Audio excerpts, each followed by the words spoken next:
말씀 듣기에 앞서 교회 소식 전해드리겠습니다.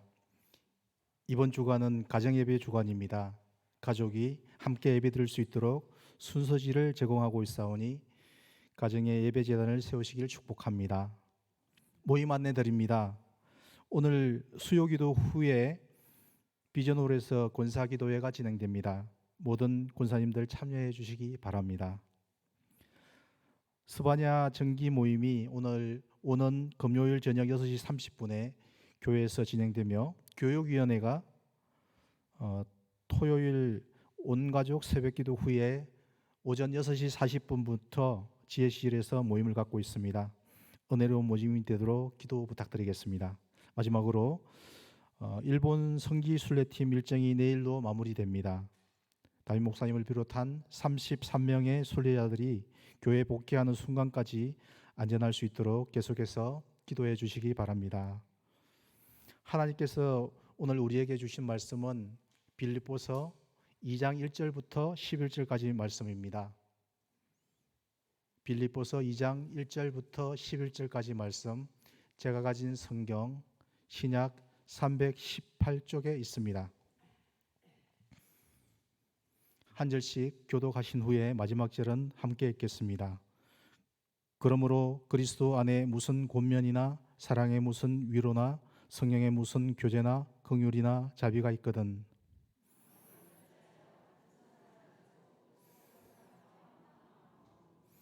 아무 일에든지 다툼이나 허영으로 하지 말고 오직 겸손한 마음으로 각각 자기보다 남을 낮게 여기고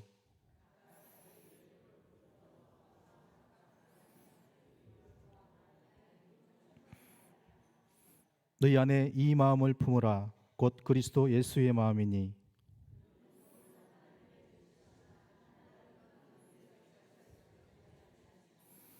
오히려 자기를 비워 종의 형체를 가지사 사람들과 같이 되셨고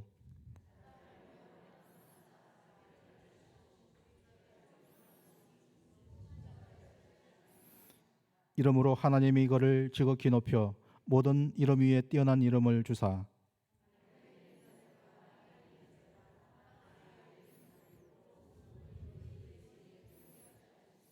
함께 읽겠습니다. 모든 입으로 예수 그리스도를 주로 시인하며 하나님 아버지께 영광을 돌리게 하셨느니라. 아멘. 제가 기도하고 하나님 말씀 나누겠습니다. 찬양받기 합당하신 하나님, 찬양과 존귀를 받아 주시옵소서. 저희 마음이 옥토와 같이 되게 하여 주시고 오늘 저희에게 주시는 말씀을 깨닫고 순종하는 복된 인생 되게 하여 주시옵소서. 예수님 이름으로 기도합니다. 아멘. 이렇게 인사하겠습니다. 예수님의 마음을 품겠습니다.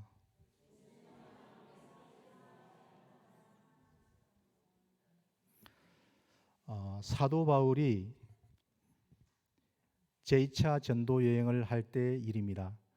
사도 바울은 아시아의 복음을 전하려고 계획을 하고 터키 북부 지방을 다니고 있었습니다. 그런데 어찌된 일인지 하나님께서 그 길을 막으시고 2달 동안 같은 자리를 맴돌게 하시다가 터키 북서부 쪽에 있는 에게해라는 곳의 연안에 있는 드로와라는 항구에 머무르게 하셨습니다. 그날 저녁에 바울이 기도를 하고 있는데 마게도니아 사람이 바울에게 나타나 건너와 우리를 도우라고 이야기합니다. 바울은 이 말씀을 하나님 말씀으로 받았습니다. 우리가 인생을 살아가면서 우리의 계획이 있고 우리의 뜻대로 행해 나갈 때 하나님께서 그 길을 막으실 때가 있습니다. 하나님 계획을 들어야 길이 열리게 되는 법이죠. 그러나 오랜 시간이 흘러봤을 때 하나님께서 그 길을 인도하셨다는 것을 알게 됩니다. 바울은 즉시 순종하여 다음날 아침 일찍 에게해를 건너 북마게도니아 지역을 갑니다. 거기에 있는 항구가 네아폴리라는 항구인데요. 그 항구에서 아피아가도라는 로마가 닦아놓은 아주 좋은 길을 따라서 16km쯤 가면 빌립보라는 도시가 나옵니다. 마게도니아 지역은 여러분이 잘 아시는 것처럼 알렉산더 대왕으로 굉장히 유명한 그런 지역입니다. 북부에 있는 그리스 지역인데요. 알렉산더 대왕의 아버지 이름이 빌립보였습니다. 그래서 그 수도의 이름을 빌립보라고 하였던 것이죠. 바울은 그 지역에서 시간을 보내다가 안식일이 되어서 안식일을 지키기 위해서 시내가에 갔다가 그 지역의 여성 사업가인 그 일단의 여자들을 만나게 됩니다. 그리고 그들에게 복음을 전하게 되지요. 복음을 전하고 세례를 받고 그리고 그 집으로 들어가 가정교회가 시작되는데 그 교회 이름이 빌립보 교회였습니다. 하나님께서 아시아로 가는 걸음을 멈추고 길을 바꾸어서 유럽으로 건너오게 하였고 가장 큰 첫 교회가 바로 빌립보 교회였고 그리고 바울을 위해서 기도해주고 또 후원해주는 그런 귀한 선교의 거점으로 되었습니다. 10년쯤 흘렀습니다. 바울이 로마의 감옥에 있을 때였습니다. 빌립보 교회는 바울을 여러 차례 물질적으로 후원할 뿐만 아니라 또 기도로 선교를 함께 하였던 교회였습니다. 이번에도 바울을 위해서 에바브로 디도라는 사람을 보내어서 그를 후원하였고 후원할 뿐만 아니라 교회의 소식을 전해주었습니다. 그런데 좋은 소식만 있는 것이 아니라 거기에 문제들이 있다는 소식을 듣게 되었던 것이죠. 이 아름다운 교회, 바울이 생각하기만 해도 기쁨이 흘러 넘치는 이 교회에 어떤 문제가 있을까요? 겉으로 보기에는 멀쩡한 교회가 그 속에 문제가 있었다는 것이죠. 어떤 문제였을까요? 첫 번째, 분열이 있었다는 것입니다. 가능하시면 오늘 본문 1절과 2절을 한 목소리 읽어보겠습니다. 시작. 그러므로 그리스도 안에 무슨 권면이나 사랑의 무슨 위로나 성령의 무슨 교제나 긍휼이나 자비가 있거든 마음을 같이하여 같은 사랑을 가지고 뜻을 합하여 한 마음을 품어. 바울은 빌립보 교회에 분열이 있음을 감지했습니다. 이것을 좀 더 구체적으로 표현해 주고 있는 것이 빌립보서 4장 2절에 요디아와 순두계라는 두 여성 지도자의 분열에 대해서 이야기를 하고 있습니다. 사도 바울은 여기에 대해서 네 가지 권면을 하게 되는데요. 마음을 같이하여 같은 사랑을 가지고 뜻을 합하여 한 마음을 품어 이렇게 네 가지로 권면을 하고 있습니다. 이것은 단순히 너희들 서로 싸우지 말고 잘 지내 의견을 같이 해라라는 뜻이 아니고요. 성령 안에서 깊은 영적 연합을 가지라는 이야기입니다. 오늘 한국 교회 내에서도 많은 분열과 다툼이 있습니다. 교회가 예수님께서 주신 사명, 즉 예수님을 전하고 복음을 전하려고 하면 분열이 되어서는 그것을 감당하기가 어렵습니다. 연합이 되어야 되는 것이죠. 그러나 마귀는 교회가 하나가 되는 것을 너무나 싫어합니다. 두려워하는 것이죠. 그래서 할 수만 있다면 서로 분열하고 다투고 싸우게 만드는 것이죠. 그래서 우리가 깨어서 기도하지 않으면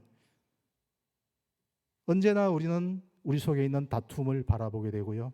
우리가 조금만 마음을 놓으면 옆에 사람이 마음에 들지 않고 왜 저 사람이 저렇게 행동하는지 항상 다툼의 씨앗이 우리 속에 자라게 되는 것이죠. 예수님께서는 요한복음 13장 35절에 이렇게 말씀하셨습니다. 너희가 서로 사랑하면 이로써 너희가 내 제자인 줄 알리라. 이 말씀은 굉장히 의미 있는 말씀인데요. 예수님께서 새 언약으로 주신 첫 말씀이거든요. 서로 사랑해라. 그리고 나서 사랑하면 너희가 내 제자인 줄 알리라. 이렇게 이야기하시는 거죠. 근데 이 말씀을 조금 거꾸로 돌려보면 굉장히 무서운 말씀이 됩니다. 어떤 말씀이 됩니까? 너희가 서로 사랑하지 않으면 내 제자가 아니다. 사랑하지 않으면 제자가 아니라는 이 말씀은 굉장히 무서운 말씀이고 우리가 두려워해야 될 말씀이 되는 것입니다. 두 번째, 빌립보 교회에서 어떤 일이 있었을까요? 이기심과 경쟁심과 이기적인 태도가 있었습니다. 본문 3절과 4절을 가능하시면 한 목소리를 읽겠습니다. 시작. 아무 일에든지 다툼이나 허영으로 하지 말고 오직 겸손한 마음으로 각각 자기보다 남을 낮게 여기고 각각 자기 일을 돌볼 뿐더러 또한 각각 다른 사람들의 일을 돌보아 나의 기쁨을 충만하게 하라. 빌립보 교회에서는 다툼과 허영이 있었습니다.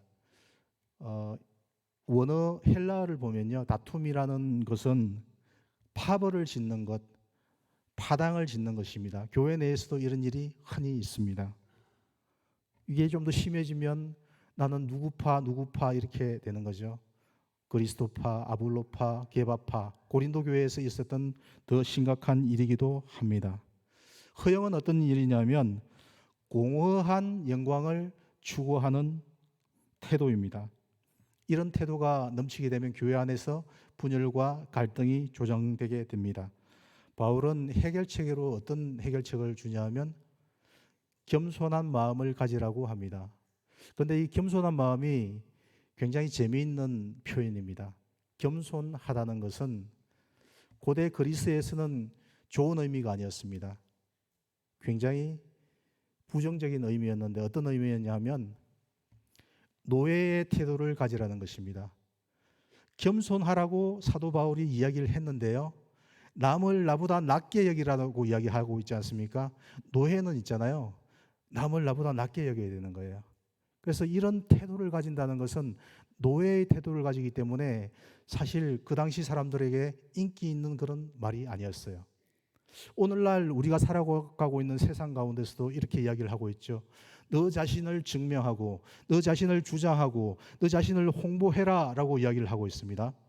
그런데요, 또 좀 더 자세히 보면요, 우리가 즐겨하고 있는 SNS가 이런 것을 잘하기에 굉장히 좋습니다. 자기를 홍보하고 자기를 포장하고 자기를 드러내고 주장하는 그런 일들을 하기에 굉장히 좋습니다.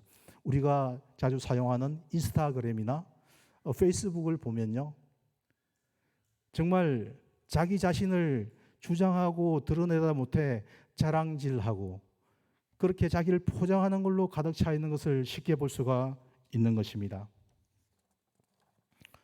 얼마 전에 미국에 사회적인 문제가 하나 떠올랐습니다. 뭐냐 하면 청소년들의 자살률이 급격히 올라갔다는 것입니다. 왜 그런지 아십니까? 인스타그램을 많은 아이들이 사용하고 있지 않습니까?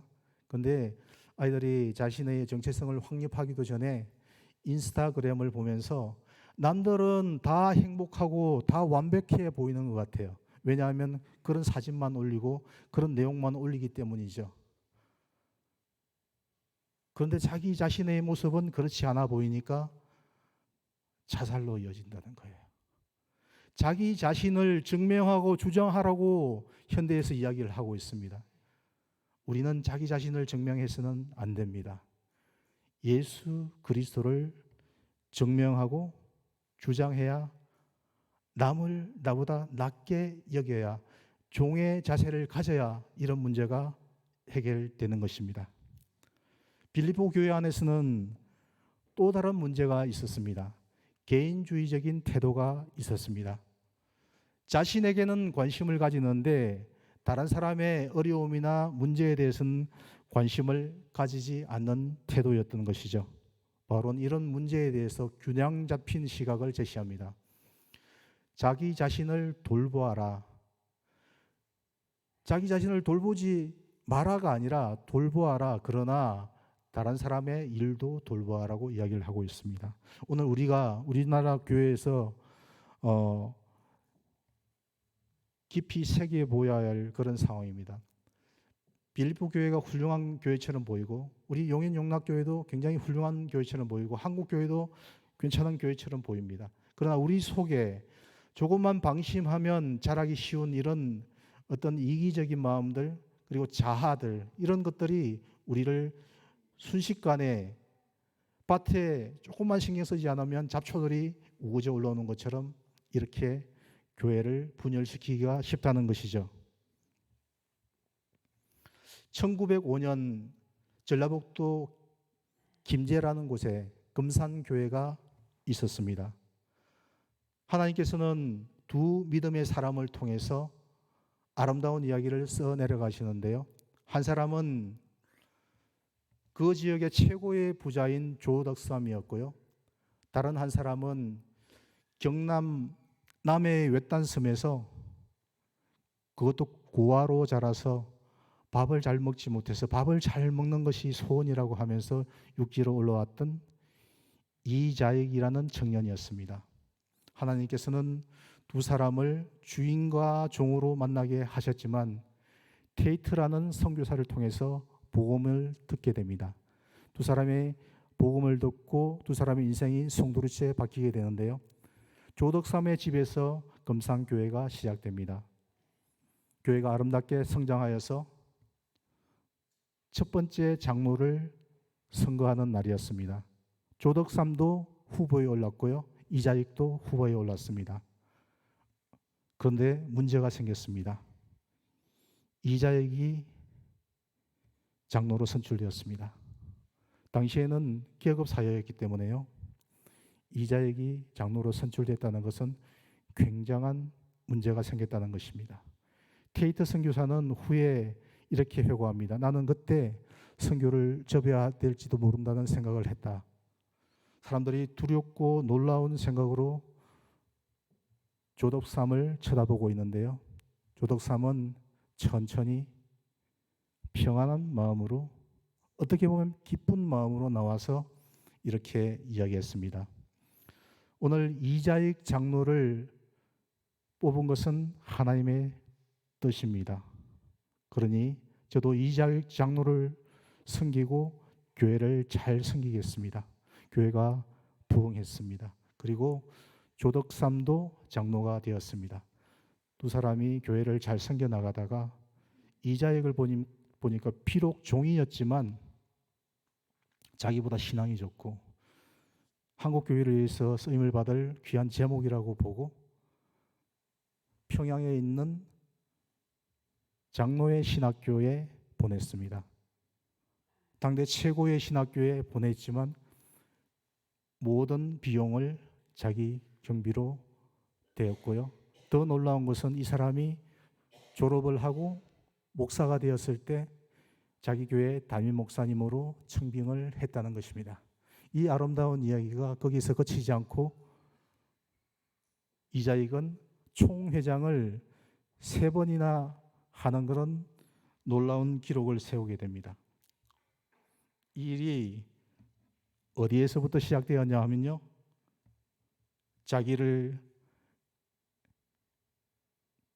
앞세우지 않고 남을 자기보다 낮게 여기고 비록 종이지만 자기를 높이 만들어 주었던 이자익뿐만 아니라 조덕삼과 같은 그런 훌륭한 믿음의 사람이 있었기 때문입니다. 다시 빌립보 교회로 돌아가 보겠습니다. 빌립보 교회는요, 이런 문제들이 있었지만 사도 바울은 5절에서 이렇게 그 해결책을 제시합니다. 근본적인 해결적인 것이죠. 너희 안에 이 마음을 품으라. 곧 그리스도 예수의 마음이니라고 권면합니다. 예수 그리스도의 마음이 무엇일까요? 예수 그리스도의 마음이 6절부터 11절까지 잘 나타나고 있습니다. 6절부터 11절까지는 당시에 노래로 불렸습니다. 그리스도 찬가라고 하기도 하고요. 예수님의 마음을 잘 보여주는데요. 예수님의 마음이 무엇일까요? 예수님의 마음은 자기를 비우고 낮추고 죽기까지 복종하는 그런 마음입니다. 여기서 마음이라는 것은요, 태도를 의미하기도 합니다. 6절부터 8절까지 가능하시면 한 목소리로 읽겠습니다. 그는 근본 하나님의 본체시나 하나님과 동등됨을 취할 것으로 여기지 아니하시고 오히려 자기를 비워 종의 형체를 가져 사람들과 같이 되셨고 사람의 모양으로 나타나사 자기를 낮추시고 죽기까지 복종하셨으니 곧 십자가에 죽으심이라. 첫 번째 예수님의 마음은 자기를 비우는 마음입니다. 예수님은 자기를 비우셨습니다. 하나님의 본체이신 분이 종의 형체를 가지셨습니다. 이것은 신성을 포기하신 것이 아니라 인성을 덧입으신 것이고요. 그 신성의 특권과 영광을 잠시 내려놓으신 것입니다. 여기에 나오는 사람의 본체와 종의 형체, 이것은 헬라어 원문에 보면 같은 단어로 쓰여져 있습니다. 뭐냐면 모로페라는 단어인데요. 이 모로페라는 단어는 본질이라는 뜻입니다. 다시 말하면 하나님의 본질이신 그분이, 그러니까 하나님을 닮은 하나님 같은 그런 분이 아니라 하나님이신 분이, 태초에 천지를 창조하신 창조주 하나님께서 종의 형체, 인간, 피조물이 되었다는 것이죠. 잠시 분장을 하고 사람인 척하고 내려오신 분이 아니라 마리아라는 처녀의 몸에 태아로 자리를 잡고 10개월 동안 있다가 호적을 해야 되니까 그 뱃속에서 어머니의 태동을 들으면서 베들레헴까지 이동하셨다가, 또 헤롯 대왕이 유대인의 왕을 다 죽여라, 메시아를 죽이라 하니까 2살 이하를 다 죽이려고 했을 때 애굽으로 엄마와 함께 그 어린 피덩이가 애굽까지 피나는 가는 그런 어려운 지경을 다 뚫고 그렇게 인간으로 살아가셨다는 것입니다. 그리고 창조주 하나님, 천지를 만드신 그분이, 시간과 공간을 창조하신 분이 시간 속에 갇혀서, 그 공간에 갇혀서 그렇게 사셨다는 것을 의미합니다. 두 번째 예수님의 마음은 자기를 낮추시고 죽기까지 순종하신 마음입니다. 예수님이 인간이 되신 것은 철저한 비움이기도 하지만 철저한 낮춤이기도 합니다. 그러나 십자가에 죽기까지 복종하신 것은 낮춤의 극치인 것이죠. 우리가 말을 듣기는 쉽죠. 근데 죽어라 그랬을 때 그 말에 복종하기가 참 쉽지가 않죠. 근데 그냥 죽음이 아닙니다. 어떤 죽음이냐 하면요, 가장 수치스럽고 가장 잔인한 죽음입니다. 왜 수치스러우냐 하면요, 율법으로 봤을 때 신명기에 나무에 달린 자마다 다 저주받은 자라고 했거든요. 저주를 받았어요. 누구한테? 하나님께 저주를 받은 그런 죽음이란 얘기죠. 고통만의 문제가 아니라 이것은 창피해서 얼굴을 들고 다닐 수 없는 그런 수준의 죽음이라는 것이죠. 또한 로마의 십자가형은 가장 잔인한 형벌입니다. 지난주가 우리가 고난주간을 보냈죠. 저도 이제 그 고난에 동참하고자 패션 오브 크라이스트를 다시 한번 봤습니다. 너무나 잔인한 장면이 나오죠. 매를 가지고 예수님의 그 벌거벗은 몸을 때려서 상처가 다 나고, 그리고 채찍을 들고 쇠갈고리가 달려있고 쇠덩이와 뼈가 달려있어서 몸을 때리면 살점이 쭉쭉 떨어져 나오는 그런 상황 가운데 십자가를 지고 골고다 언덕을 올라서 그 형털에 손과 발에 못이 박여서 십자가에 세워집니다. 오전 9시경 달려서 오후 3시까지 약 6시간 정도의 그 비참한 그 상황 가운데 예수님께서는 몸이 처지기 때문에 숨을 쉴 수가 없는 상황이고, 그래서 다리에 힘을 주고 몸을 세우면 팔과 다리에 못을 통해서 고통이 몰려옵니다. 그것을 죽을 때까지 반복하신 그 죽음이라는 것이죠. 그래서 숨이 막혀서 끊어지게 되는 가장 비참한 형벌을 아버지 예수님께서는 이것을 아셨습니다. 가능하시면 이 잔이 지나가게 해 주십시오. 그러나 제 뜻대로 하지 마시고 아버지 뜻대로 하여 주시옵소서. 복종이라는 것은요, 자기의 뜻에 반하여 하나님의 뜻에 나의 뜻을 맞추는 것입니다. 우리는 하나님의 뜻을 관심이 없을 때도 많고요. 하나님의 뜻인 줄 알면서도 계속 죄를 짓고 반복적인 죄를 지을 뿐만 아니라 하나님의 뜻을 행하지 않을 때도 너무나 많이 있습니다. 예수님께서는요, 하나님이신 분이잖아요. 우리 죄를 위해서 십자가에 죽기까지 복종하신 분입니다. 오늘날 교회에 왜 이런 문제들, 다툼의 문제가 있습니까? 자기의 십자가를 지지 않으려고 하기 때문에 그런 것 아니겠습니까? 마태복음 16장 24절에 예수님께서는 이렇게 말씀하고 계십니다. 이에 예수께서 제자들에게 이르시되 누구든지 나를 따라오려거든 자기를 부인하고 자기 십자가를 지고 나를 따를 것이니라. 순종의 결과는요, 예수님을 지극히 높이셨습니다. 예수님이 십자가에서 죽으시고 부활하신 지 2000년이 지났지만 여전히 예수님을 찬양하고 높이는 이유가 뭘까요? 어떤 사람을 높이는 것은요, 하나님의 영광을 드러내기 위해 있습니다. 예수님은 하나님이시지만 인간의 모습으로 오셔서 하나님의 영광을 드러내신 분입니다. 오늘 말씀은 분열과 이기심과 개인주의와 같은 교회의 문제점들을 잘 드러내고 있습니다. 겉으로 보기에는 멀쩡해 보이고 좋은 교회, 사도 바울의 사역을 도왔던, 기도로 동역하고 또 물질로 후원했던 기쁨이 되는 그런 교회였지만 그 가운데서도 분열과 다툼과 이기심과 경쟁심이 넘쳐났던 그 교회에 사도 바울은 이야기합니다. 너희 안에 이 마음을 품어라. 곧 그리스도 예수의 마음이니, 예수의 태도이니. 윤리나 도덕으로 이것이 해결되지 않습니다. 이것은 영적인 문제이기 때문에 그렇습니다. 마귀는 교회가 연합하는 것을 싫어합니다. 연합하면 하나님의 일이 부흥되기 때문에 싫어하는 것이죠. 그럴 때 우리가 해야 될 일이 무엇입니까?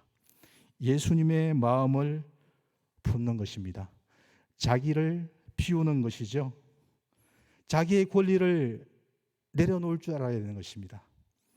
우리 교회 일을 하면서도 내 권리가 침해되는 것을 얼마나 싫어하고 두려워합니까? 내 권리를 내려놓을 수 있는 마음이 필요합니다. 자기를 낮추는 마음이 필요합니다. 그냥 낮은 척, 우리는 겸손한 척 잘합니다. 저 별거 아닌데요, 뭐 이렇게. 그러나 그 속에는 나 좀 인정해 주세요, 이런 마음이 있을 때가 얼마나 많이 있습니까? 그런 마음 가지지 마시고요, 종의 자세를 가져야 됩니다. 남이 나보다 더 낫다는 것을 인정하는 마음이 우리 그리스도인 가운데 있어야 된다는 것이죠. 그리고 마지막으로 하나님의 뜻에 죽기까지 순종하는 마음을 가져야 된다는 것입니다. 그냥 대충 순종하고 너 사단은 이렇게 우리에게 속삭입니다. 너 이만큼 했으니까 됐어. 더 이상 하지 마라고 이야기를 합니다. 그러나 예수님께서 말씀하십니다. 하나님의 뜻에 죽기까지 순종해라. 그래야 열매가 맺혀진다. 이런 열매를 맺으시는 저와 여러분 되기를 축복합니다. 너희 안에 이 마음을 품으라. 그리스도의 예수의 마음이니. 아멘. 함께 기도하겠습니다. 주님, 우리에게 예수님의 마음을 품게 하시니 감사합니다. 우리가 자기를 비우고 자신을 낮추며 죽기까지 복종하신 예수님의 본을 따르게 하옵소서. 분열과 이기심, 개인주의를 버리고 연합과 겸손, 서로의 필요를 돌보는 공동체가 되게 하여 주시옵소서. 오늘 이 말씀대로 남을 나보다 낫게 여기는 주님의 제자로 살아가게 도와주시옵소서. 예수님 이름으로 기도합니다. 아멘.